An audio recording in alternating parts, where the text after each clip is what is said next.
Iba nagano lang, naglakad lang sa daan. Sinaksak lang ng bigla. Oh, Namatay. yes. Yeah. Bakit?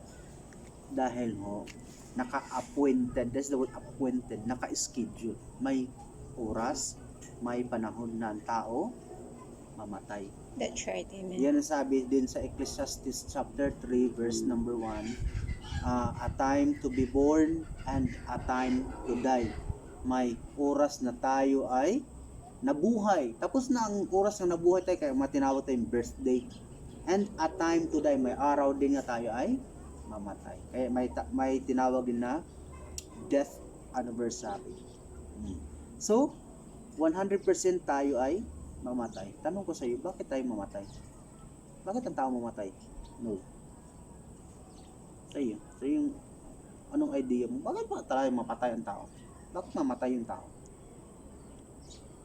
Your own opinion lang, balong. Sa iyo. Wala kang idea. Wala ka idea. Explain mo, Iwan ko, Pastor. Pastor, bakit tayo mamatay? Bakit ang tao mamatay? Dahil yan po yung kabayaran ng ating mga kasalanan. Yan po yung sabi ng salita ng Panginoon. Saan po natin mabasa? Sa Roma 3:23.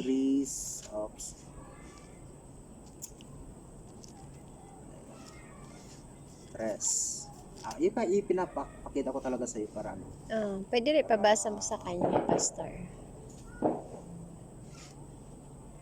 Roma 6:23. 3:23 muna. For the wages of sin is death. 6:23. Okay?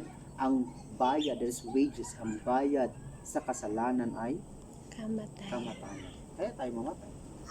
Right? Kaya walang from Adam to from kay Adan hantod sa panahon natin ngayon, walang taong nabubuhay. Walang taong nabalitaan natin nga 1,000 years old yung edad niya. Lahat namatay.